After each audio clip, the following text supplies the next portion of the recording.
Now, we've got a lot to chat about with our next guest, so I want to jump straight to it. We're joined now by Anthony Scaramucci, SkyBridge Capital Founder and former White House Communications Director under President Trump. We also have Yahoo Finance's Julia Roche joining us for this conversation.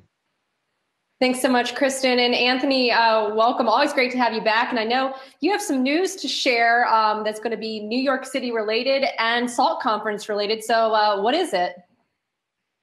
Well, first of all, thank you. We're bringing the SALT conference back to New York. We did it 10 times in Las Vegas, a few times in Asia, once in Abu Dhabi, Julia. But the conference is going to be the second week of September at the VIP, the new wing of the Jacob Javits Conference Center on the west side of Manhattan. And we're working closely with the city and the state on an economic revitalization plan, if you will, around that. I'll just point out that a year ago, you and I were in my office about to celebrate the 15th anniversary of SkyBridge. So I'm hoping this interview breaks the spell because I don't think I've left Long Island since that interview. This is the longest I've been on Long Island since elementary school. But I thought it was important to bring the conference back at a time where New York could use the boost. We did something very similar in Las Vegas after the global financial crisis, and I expect you to be there, Julia. Or at least I'm hoping you are. Invitation extended. Well, would love to definitely come. And you were just mentioned, of course, Las Vegas. For folks who don't know, in 2009, you launched the SALT conference, and it really did bring a boost to the economy, to the Strip in Las Vegas. And I want to talk about New York because you're mentioning you've been on Long Island for a long time now, but you have an office in New York. Folks might not know this, but you also have a hospitality presence in New York. You also know so many folks in the hedge fund space, Anthony, and we keep hearing these headlines: New York City is dead, it's never coming back, all these folks are leaving. What is your outlook for New York? Well, I would say the outlook, being very objective, is uncertain. You know, I'm a New Yorker. I intend on staying in New York, and I have no problem paying New York taxes. But I think that most people in my industry view taxes as a price for services, and the services are terrible. You know, I don't want to be overly critical of people in government. Having spent a limited time in government, I know how hard these jobs are. But just take a look at what the city looked like in terms of its economic vital signs and the dashboard of the city in 2013. I would say this current administration has failed the city, and a result of which people are leaving. Moreover, if you keep increasing taxes and then you have the additional burden of the SALT, the state and local tax income deduction going away above $10,000, you've made it almost impossible for a lot of people to think it makes good business sense to be in New York. Now, I'm a New Yorker. I love the city of New York. I love where I live, and I intend to be here. And I intend to be here to help try to solve some of these problems. But it's not, somebody has to be very clear-eyed about this. If you're walking through Penn Station and you're stepping over human defecation and homeless people on your way to work, you may be thinking that places like Florida with no state income tax is a better strategy for you and your business. So it's really a burden on the city's government to make sure and improve the quality of life of the city. I would say that's also for the state government as well, as the state is super tied into this city. And I'm very sad about it. I think it's tragic. We had the city really humming at the end of Mayor Bloomberg's term. Now, Anthony, I'm also from Long Island, grew up not too far from where you grew up in Long Island. And bringing back the SALT conference reminds me just a little bit about some of the decisions that we've seen made just yesterday in Texas and in Mississippi. You know, as we hear the governors there say, listen, our businesses and our economy is struggling. We need to start reopening and we need to allow some of these businesses to start back. But I'm curious to know about the safety element about this conference, this in-person conference, especially as we have public health officials saying, yes, while the economy is important and we do need to allow businesses to continue, we can't ignore some of these public health risks because the longer this pandemic goes on, the longer the squeeze on the economy. Listen, we're in complete agreement on that. And so I just point out to everybody, I closed SkyBridge's offices the first week in March. Some of my friends were like, what are you doing? You're being an alarmist. And so I'll be the first person to tell you that I'm more worried about health and safety than anything else. We were one of the first financial services companies to close our office. If we don't feel that we can host an event like the SALT conference at the Javits Center, we'll postpone and or cancel it. We'll be very flexible about it. Having said that, the Biden administration is suggesting that by the end of May, every adult that wants a vaccination will receive one.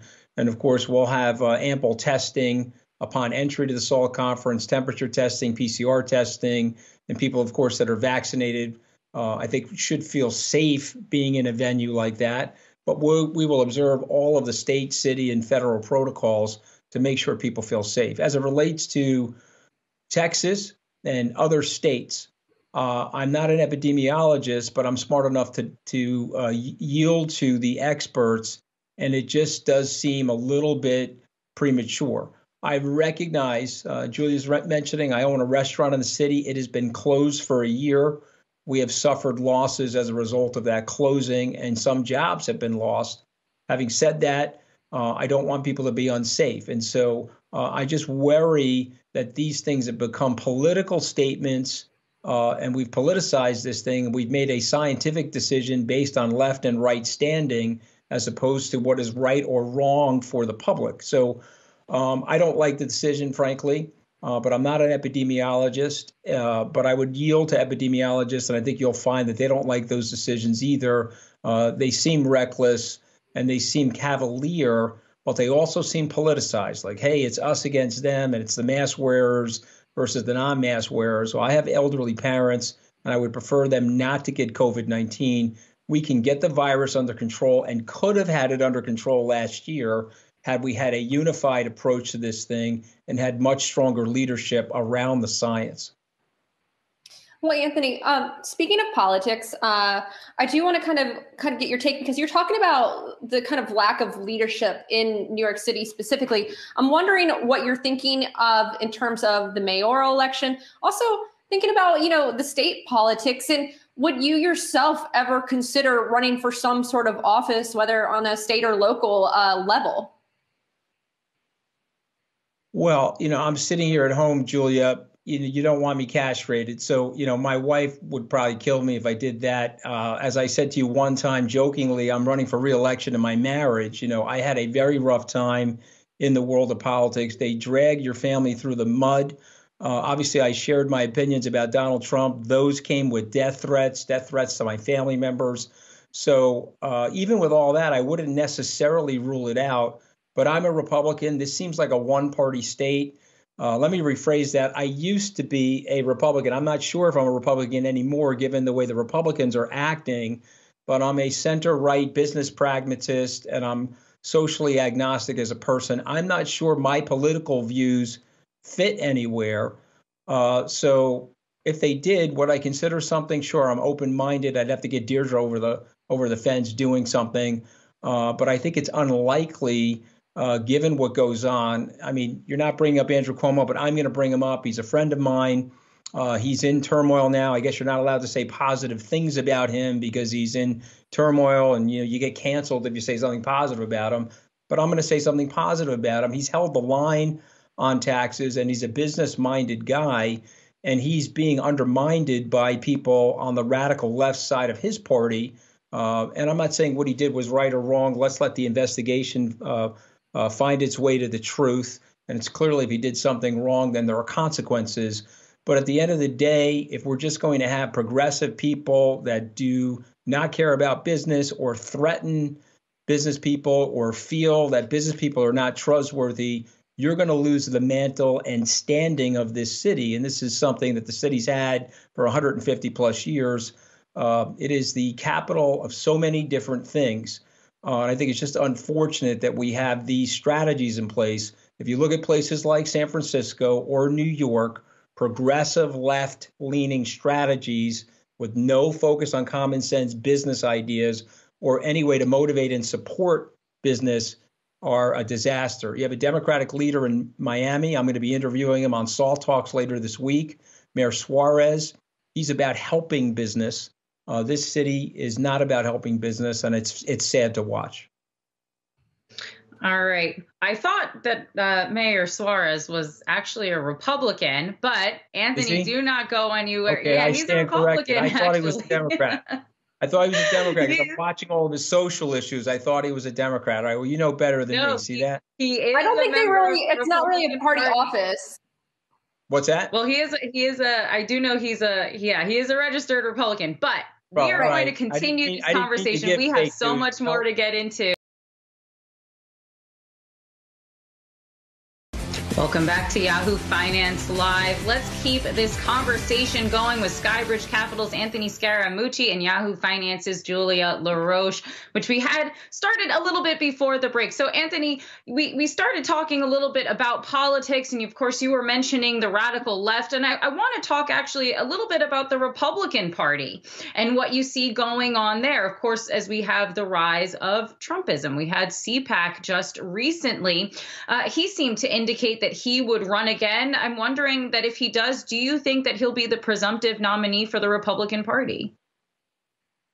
Well, I don't like the radical right any more than I like the radical left. And so Donald Trump represents that now. He's perverted that party. He's turned it into a Trump personality cult more than it used to be a principle-based party. So, but yes, I think Governor Romney, or now Senator Romney, is correct. At this point, Donald Trump is the presumptive nominee of that party, but I don't think he will be 3 or 4 years from now. Number one, it's not clear to me he'll survive these legal issues that he has that are both criminal and civil legal issues. Number two, he'll be 78 years old. And number three, there are 10 or 12 people in that party that look at themselves in the mirror every morning and see a future president, and they will do everything they can to undermine him. They're not doing that right now because they're making the calculation that they need him for fundraising purposes, and he still seems to have some power in that base. But give it a year's time or so, you'll watch him dissolve. I think, frankly, Governor Haley probably moved too quickly. Her political consultants probably told her to start railing on President Trump, and then she reversed course recently. So I guess Governor Haley has to go out and buy a new compass or something like that and figure out which direction she'd like to go in. But, you know, for me, I find the guy to be a terrible human being. And I think it's also, if he's their guy, I think it's very good for the rest of us, because weirdly, Donald Trump is a unifying figure. He just happens to be unifying all of us against him and those reckless people that believe in insurrection, that denounce democracy, that denounce our Constitution. And so this is a very weird brand of nationalism. You'd have to go back to the 40s, the early 40s, late 30s with Charles Lindbergh and the first America First movement, where they think they're the only Americans. But the truth of the matter, America is this very beautiful, very colorful mosaic of people. It's what Lincoln called the last best hope for mankind. It's what Lee Kuan Yew called an unbelievable oasis of opportunity, the now deceased founder of Singapore. And so for me, I'm willing to fight for the country's principles related to the Constitution and the democracy over policy. And so if that's where the Republicans are going and they go with Donald Trump, I look forward to, because I am a happy warrior, I look forward to beating them again and beating them, frankly, into the ground. But I don't think that that will happen. They'll try to come up with a different person who will try to blend in some Trumpism with some more practicality and common sense. That's the more likely outcome. Do you think that Trumpism is going to divide the Republican Party? Where does the Republican Party go with Trump in it? So I think there's a good possibility. There's a large group of us, that a working group that's working on ideas around the potentiality of starting another party. In 1992, when Ross Perot ran for president as a third party person, he got 19% of the vote. That scared everybody in the duopoly. And so they strengthened that duopoly by making it much tougher at the state and local level for third parties to originate. So it will take hundreds of millions of dollars to start that party. There are a lot of willing participants willing to make those contributions. And I think we can get 10 to 15% of the people away from what is now Trumpism, which is this perverse white Christian nationalism, which is no good to anybody. It'll be bad for the world, bad for America. Trump made America weaker, sicker, and poorer. in his 4 years. Also, as a Republican, I don't understand why they like this guy. He lost the presidency. He lost the House and Senate. He's the modern day Herbert Hoover for that party. But if they want to put him back up at the top of the food chain and make him the nominee, I think we can get 10 or 15% of the people to break off and liquidate that party and make that party a minority party for at least a generation. So hopefully they'll move away from him. I'm not exactly sure what they're afraid of. I know he's a bully and he's lost his standing on Twitter now. I can't figure it out. But, you know, my guess is it will start to wane. Give it a year or two as we get towards the midterm elections. I think people will realize this guy is a complete train wreck and he'll start fossilizing before our eyes. Got it.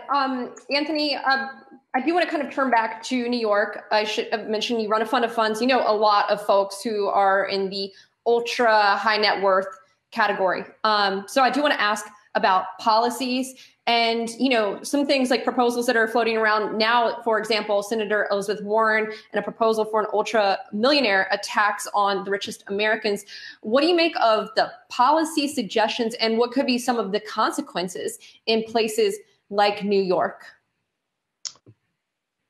So what I would say to plutocrats out there and high net worth individuals that you need to get more involved in the political process, because the idea that this notion is coming up is a lack of understanding of taxation, and it's a lack of understanding of the mobility of capital. One of my mentors, Ken Langone, once wrote in the Wall Street Journal that his money is not in $100 bills in a vacant swimming pool in his backyard. So his money is invested in companies. His money is invested in venture capital deals, publicly traded companies, privately traded companies.